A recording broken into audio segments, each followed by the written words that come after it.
my friends are simps. As a very famous YouTube sensation, I naturally get emails all of the time from random companies asking me to feature their products on this very channel. And a lot of these requests, to be honest, are downright bizarre, with a tenuous link at best to the kind of things that I am interested in. For example, 3D printers or backpacks for dogs. And those are legitimate examples of the kinds of thing that I've been contacted about recently. For that reason, many months ago when a company called OBSBOT or OBSBOT, however you say it, got in touch to promote their AI-powered camera, I initially completely dismissed it out of hand, just from the description alone. However, I returned to that email much later on and realised that I'd probably been a wee bit hasty in my dismissiveness, as it seemed like there actually might be more to this camera than first met the eye. Specifically, in that the camera claimed to be able to automatically follow you around in the frame. Now, as somebody that makes videos on my own most of the time, this got my mental cogs spinning, and so a few weeks ago I asked them to send me over one of these cameras to take a look at. And here we are, with something of an overview, as it were. When the box arrived, I was pleasantly surprised at the quality and design of the packaging. It isn't something that I necessarily care all that much about, to be honest, but I think that it's always a good sign when some thought has clearly gone into the presentation. And here, I don't know, I think the black and red looks pretty classy. Maybe I'm just easily won over, but whatever. Inside the box, once you remove the red cardboard pouch, which has got the warranty and all that kind of stuff in there, you find a nice wee travel case. Whilst this is not rigid, it is pretty sturdy and seems like it'll give a decent amount of protection from bumps and knocks. The camera itself is inside this case, and I'll come back to look at it in a bit more detail shortly, but I obviously had to remove the lens protection first. In the box, you also get a USB-C to USB-C cable, and it's actually a decent length for once. Often you find that these are far too short or crappy in quality, but this one seems to actually be pretty good, which is a positive sign. There's a couple of dongles included in here as well, one for USB-C to USB-A, so you can, use the included cable with the older, larger USB format as it is, or as it would be called, I don't know. On top of this, there is a USB-C breakout adapter, which I believe is to allow you to use both a USB data connection and a power connection simultaneously. For example, if you hook this up to your computer. So that's pretty interesting. Onto the camera itself. This is a chunky wee thing, which is about as tall as my hand, and it kind of looks and feels like, I don't know, like a mini CCTV camera. And it's got a fairly reassuring heft to it. If I had to guess, I would say that this is primarily made out of plastic, but it definitely doesn't have a kind of cheap or hollow feel to it. Part of the reason for this, of course, is that the viewing portion of the camera is designed to rotate and float about.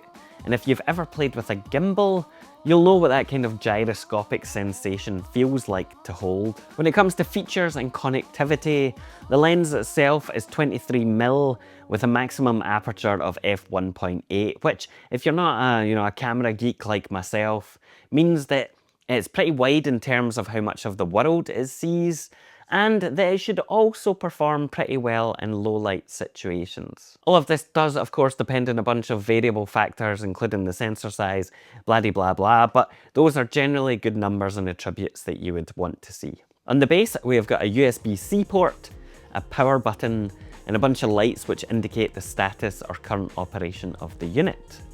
For audio, there is a dual built-in microphone and a 3.5mm audio jack input, which means that you can couple this with something like the Rode Wireless Go Pro or Rode Wireless Series. On the side, there is a micro HDMI port to allow you to hook this up to an external display or similar, as well as a bunch of other ports for expanding the camera's capabilities with wireless modules and things like that, which I'm not going to go into detail about, as that would take forever. Suffice to say, there is a decent amount of connectivity in there. It's not just a simple device with one in and out, not just USB, as it were. There is no built-in storage with this camera, so if you want to record with it, as opposed to just streaming, then you need to use micro SD cards. It apparently supports these with capacities of up to 512 gigabytes, but there isn't one included as standard, so you do need to provide your own. Interestingly enough, To get the footage off and onto your computer, you need to physically remove the SD card.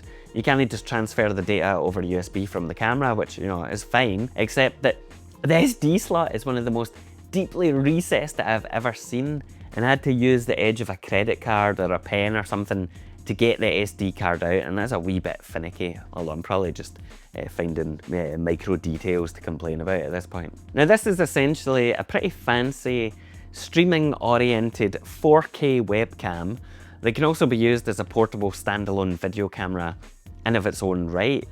What makes this really stand out, for me at least anyway, is the AI subject tracking, because whilst it might sound like a wee bit of a gimmick, it allows you to define an area of your scene which the camera will then follow around and keep in frame. And this isn't just like autofocus on a Sony or something, it actually moves the field of view to follow the subject, which is really pretty cool. It's not something that I've seen before really, and it opens a bunch of possibilities for those of us who, you know, don't have people to film with. For example, I can make videos sitting here in the studio without having to worry about whether or not I move out of frame when I move over to a different synthesizer or something like that. Similarly, this is really cool for solo vlogging type shots, as it means you can wander about and get some dynamics in a way that otherwise wouldn't be possible. This all seems to work pretty well, and it even claims to be able to track animals like my reluctant French model here. However, it can lose track of the subject at times if you move too quickly, especially if you run out of frame, so be aware of that. The camera itself is dead easy to set up and use, although there is obviously no screen on there, and so it does rely on the use of a mobile app to see and control what you're doing. For that, it obviously needs some kind of wireless connection, and you can either piggyback off of an existing Wi-Fi or hotspot to your phone. As well as letting you move the camera position around, choose what portion of the frame you want the AI to follow and hit and record, the app also gives you access to a slew of features including automatic or manual control over exposure with settings for shutter speed, aperture, ISO, etc, anti-flicker correction, grid overlays to help with composition if that's something you're into, HDR modes, various different focus modes including single shot, continuous and manual, white balance adjustment, and a whole ton more than I, to be honest, expected to be in there, or indeed have time to go over with or to go over in this video. Now, if like me, you aren't a big fan of mobile apps, or you're in a place where you can't make use of Wi-Fi connections for whatever reason, then OBSBOT or OBSBOT also offer a dedicated remote control that you can use to adjust a bunch of the main parameters instead.